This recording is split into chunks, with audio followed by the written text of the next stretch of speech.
Salut à tous, bienvenue dans cette nouvelle vidéo. Aujourd'hui, on va voir une nouvelle méthode qui va vous permettre de simuler de l'intérêt de la part des internautes envers votre site internet. Alors l'intérêt, il est capital dans la mesure où, en 2019, et ça va être de plus en plus vrai pour les années qui vont venir, Google va essayer d'analyser finalement cet intérêt démontré par les internautes qui vont tomber sur votre site internet, tout simplement parce que c'est encore le meilleur moyen pour lui de déterminer ce qui est un bon site d'un mauvais site.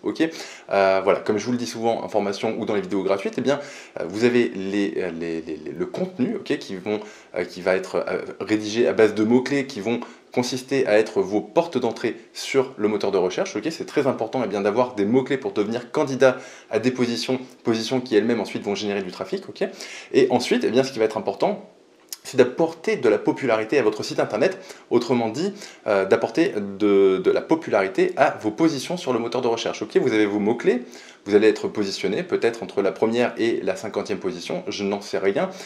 Derrière l'idée, pour pousser tout ça, l'idée c'est d'être quand même d'être dans le top 3, parce que 90% des clics sont concentrés à ce niveau-là. Pour arriver dans ce top 3, les liens vont avoir un rôle majeur.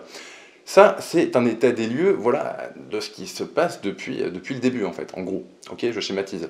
Maintenant, Google essaye quand même, petit à petit, de s'améliorer, et il s'améliore, il comprend de mieux en mieux les contenus, et surtout, il essaye de lutter contre tout ce qui est artificiel, que ce soit du point de vue contenu ou du point de vue création de backlinks. Pourquoi ? Parce que tout ce qui est artificiel, en règle générale, est surexploité par un certain nombre de SEO, de telle sorte que finalement, ce ne sont pas systématiquement les meilleurs contenus qui ressortent dans le moteur de recherche. On peut s'en assurer en tapant tout un tas de requêtes du type comparateur de prix ou avis sur certains produits. Vous allez bien souvent sur la première page, par exemple si vous tapez, je ne sais pas, avis iPhone 6, tomber sur un certain nombre de pages d'URL qui ont été créées par les SEO, pages qui ont été faites uniquement à des fins de position, et qui ne servent pas spécialement l'internaute. Du coup, l'expérience utilisateur est mauvaise et de fil en aiguille, Google essaye de petit à petit affiner son algorithme pour vraiment, de façon intrinsèque, déterminer ce qui est un bon contenu d'un mauvais contenu. Il y a une nouvelle méthode, enfin quand je dis nouvelle, finalement elle n'est pas si nouvelle que ça, mais qui est assez méconnue finalement de la masse des SEO, c'est de simuler l'intérêt que les internautes peuvent avoir pour tel ou tel site internet. L'idée, c'est de faire comprendre au moteur de recherche que le site internet, la marque en elle-même, a du succès en dehors de la toile. Ce qui va avoir pour effet de démontrer un intérêt de la part des internautes. Et du coup, comme Google détecte ça, parce qu'il y a du trafic sur ce site internet-là, Google va avoir tendance à bonifier, à booster les positions de ce site internet-là. Il faut bien partir du principe que Google essaye quand même de mimer ce qui se passe dans la réalité. C'est-à-dire que ce qui va passer à la télé, ce qui va passer aux informations, ce qui va passer dans les journaux, mécaniquement, ça va générer du trafic de type navigationnel, où les gens vont taper l'URL du site internet directement dans le moteur de recherche.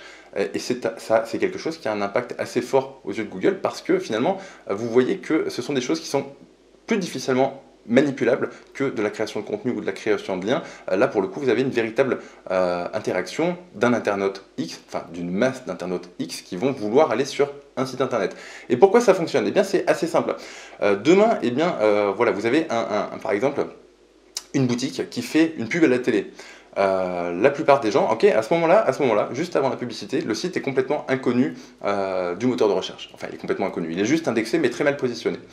Si du jour au lendemain, vous avez plusieurs milliers de personnes qui tapent des requêtes connexes à ce nom de domaine, du type nom de domaine plus nom du produit, ou nom de domaine tout court, ce qu'il va se passer, c'est que le site en question, mais ça a été prouvé et démontré, et on va dire même de manière empirique, constaté, le site va avoir tendance à être boosté d'un seul coup. Il va monter dans le moteur de recherche sans spécialement finalement avoir fait autre chose. En périphérie, il n'y a pas eu finalement de création de backlink, il y a juste eu un bruit, un bruit autour de ce nom de domaine, autour du mot-clé relié à son nom de domaine qui est son nom de site en fait.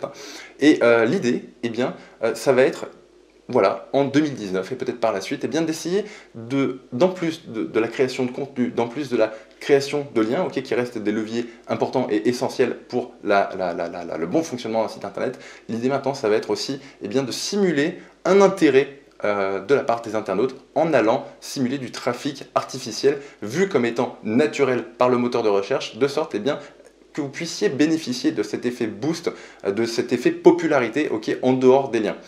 Donc l'idée, c'est de ne pas se faire griller, parce que des bots qui finalement simulent du trafic à partir d'IP pourris, il y en a beaucoup et ça existe depuis très longtemps, ça permettait aussi de manipuler finalement les courbes analytics. Là, ce dont je vous parle, l'outil dont je vous parle et dont je vais vous donner le lien à la fin de cette vidéo, c'est un outil qui va se baser sur, alors je précise juste un truc, ça reste du trafic issus de bots, de robots, donc ce ne sont pas des véritables humains. Mais le développeur a fait suffisamment bien les choses pour ce soit vu par Google comme étant du trafic 100% humain. L'intérêt, alors l'idéal en fait, si vous voulez, c'est quand même d'arriver à avoir du trafic humain. Le problème, c'est que pour avoir du trafic humain, vous pouvez payer de la publicité ou vous pouvez payer des microservices, mais finalement ça coûte une blinde en bout de chaîne, même si ça fonctionne très bien. Là, l'idée de passer par le service dont je vais vous parler, c'est que ça reste des bots, donc du point de vue du coût trafic, du point de vue de celui qui a développé le tool, ça reste tout à fait indolore, c'est quelque chose qui ne coûte pas très cher, et du coup, pour vous, en bout de chaîne, vous avez accès à des abonnements qui restent tout à fait raisonnables pour simuler cet intérêt autour de votre marque. Je vais juste repréciser, redonner un exemple pour que vous compreniez bien la puissance finalement du trafic d'intérêt que vous allez générer de manière artificielle. On va se placer dans un contexte réel. Demain, demain, vous avez par exemple dans le journal une boutique qui vend des hand spinners. Qu'est-ce qui va se passer? Encore une fois, je le répète, le site est juste indexé sur Google, n'a pas spécialement de signaux de popularité. Les gens vont taper par exemple, si la boutique s'appelle toto.com, les gens vont aller sur Google pour acheter ce produit sur leur site internet, vont taper toto.com pour trouver toto.com. Les gens veulent trouver toto.com. Donc si les gens veulent trouver toto.com et qu'ils ne le trouvent pas tout de suite, Google mécaniquement, via en fait une analyse du CTR, du taux de clic, va avoir tendance à booster toto.com pour qu'il monte sur cette requête-là. D'autre part, si vous tapez si les internautes tapent toto.com handspinner ou toto.com handspinner rose ou toto.com handspinner 2019, enfin tous les mots-clés qui vont finalement correspondre au nom du site internet plus le mot-clé juste à côté qui va être relatif, cohérent par rapport au contenu que Google va trouver sur le site internet, tout simplement ça veut dire que les internautes qui tapent handspinner ont une probabilité d'intérêt à vouloir tomber sur toto.com. C'est important de prendre dans ce sens-là. Donc vous avez les deux requêtes. Vous avez la requête uniquement branding qui va être importante parce que ça va être un signal fort, mais les requêtes branding plus mots-clés type moyenne, longue traîne, ça va être relativement important dans la mesure où, si vous voulez, vous allez multiplier statistiquement le nombre de chances que l'internaute soit satisfait quand il va taper handspinner de tomber sur toto.com. C'est important aussi de le prendre comme ça, de le conceptualiser dans sa globalité. Je vais aussi vous partager un petit gros sac qui fonctionne plutôt très bien, c'est qu'avec cette méthode finalement, où le bot va taper des requêtes sur Google et aller cliquer sur votre site internet, vous allez pouvoir forcer le déclenchement de Google Suggest. C'est très utile dans la mesure où, par exemple, vous voudriez ressortir sur handspinner ultra performant. Admettons que la suggest n'existe pas. Ce qui pourrait être intéressant de faire, c'est de la forcer cette suggest pour que quelqu'un qui tape handspinner ait la proposition ultra performant juste derrière. Et voilà, mécaniquement, on va dire qu'un petit pourcentage de personnes qui vont taper handspinner vont voir la suggest ultra performant et vont aller cliquer sur ultra performant. Si vous avez fait une page optimisée sur handspinner ultra performant, c'est un moyen de ressortir très vite sur ce genre de mots-clés. Vous pouvez forcer la création de Google Suggest et donc c'est plutôt quelque chose qui est intéressant dans la mesure où ça vous permet finalement d'être à 2 clics de mots-clés ultra concurrentiels. Vous avez aussi la possibilité de lutter contre on va dire la diffamation qu'il peut y avoir sur Internet. Typiquement, s'il y a votre boutique en ligne et une suggest du type escroc, escroquerie ou voleur, le fait de surcharger ce mot-clé, votre boutique en ligne, avec des mots-clés de type suggest qui vont plutôt être positifs, ça va permettre finalement de manger les suggests qui n'étaient pas à votre avantage. Alors, bien souvent, quand ce genre de suggest commence à apparaître, il y a une bonne raison, mais toujours est-il qu'on peut arriver à manipuler les suggests de Google, et donc c'est à nouveau très intéressant. Notez que tout ce que je vous raconte, eh bien, c'est valable pour Google, ok, mais c'est aussi valable pour Amazon, c'est valable pour Fiverr qui utilise un algorithme eh bien, de trafic aussi. Ça fait partie de l'algorithme de classement que d'analyser finalement les trafics qui vont arriver sur les différentes fiches. Ça va fonctionner dans une certaine mesure sur eBay, ça va fonctionner sur Le Bon Coin. Donc en fait, ce que je vous donne là, c'est valable pour Google. Moi, je m'en sers essentiellement pour Google, mais c'est valable pour tout un tas de plateformes qui vont se baser sur le trafic comme étant des signaux positifs, qualitatifs. Ok. Donc à l'heure où je fais cette vidéo, là, en 2019, on est en juin, ok, c'est un process qui est complètement sous-exploité et ou méconnu. Et sous-exploité pourquoi? Parce que eh bien, techniquement, c'était assez difficile à mettre en œuvre si on n'était pas soi-même développeur et ou qu'on ne mettait pas un budget conséquent pour acquérir voilà, un nombre de proxys suffisamment propre et diversifié pour envoyer ces signaux positifs. Donc le tool dont je vais vous parler là, qui s'appelle upseo.io, ok, permet de faire ça à un coût très très raisonnable, de simuler, on va dire, du trafic d'intérêt.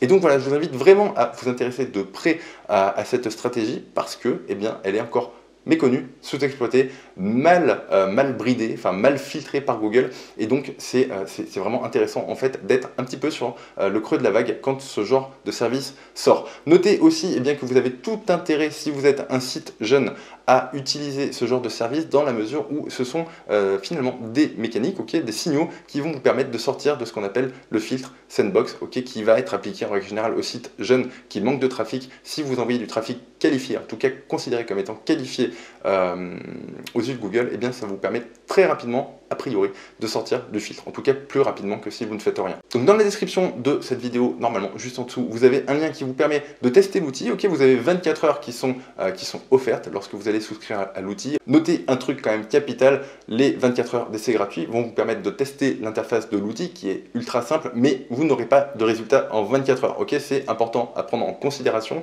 C'est une mécanique qu'il faut mettre en œuvre sur du moyen terme pour avoir des résultats. Ensuite, je vais mettre un autre petit bémol. Eh bien, si vous avez un site, je ne sais pas moi, qui fait peut-être 50 visites par jour, ne vous amusez pas à envoyer 10 000 visites par jour. Ça n'a aucun sens. Ok, il faut systématiquement essayer d'envoyer des signaux positifs, cohérent, crédible aux yeux du robot. Donc si vous étiez à 50 visites, eh bien passez gentiment à 100 visites d'un coup. Mais n'envoyez pas la méga sauce. C'est le conseil que je vous donnerai.